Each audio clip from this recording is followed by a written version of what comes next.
Également dans l'actualité en France, l'ouverture demain à La Rochelle du procès d'une conductrice de 83 ans jugée pour la mort d'une fillette.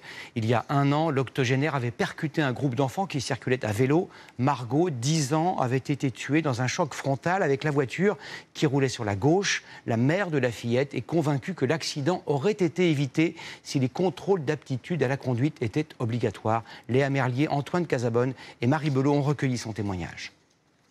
Margot avait 10 ans. Elle était passionnée d'équitation, jouait de la flûte traversière et adorait l'école.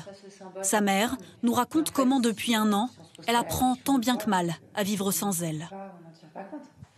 Margot, c'était une grande sœur formidable pour son petit frère, toujours à prendre soin de lui, à s'occuper, lui organiser des activités comme elle faisait avec ses amis.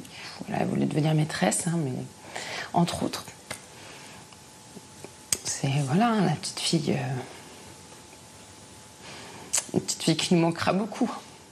Le 5 juin 2024, Margot participait à une sortie scolaire à vélo avec une dizaine d'autres de ses camarades dans cette rue du centre de La Rochelle, lorsqu'une automobiliste se déporte et percute le groupe sur la piste cyclable. Plusieurs enfants sont blessés. Margot ne survivra pas. La conductrice, âgée de 83 ans, assure avoir fait un malaise et perdu le contrôle de son véhicule.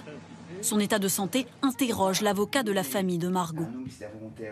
Elle dit elle-même que dans le temps précédent l'accident, dans les mois et les semaines, elle avait été l'objet de malaise déjà, donc elle savait qu'elle pouvait avoir ces défaillances-là, et néanmoins, elle a décidé ce jour-là de conduire.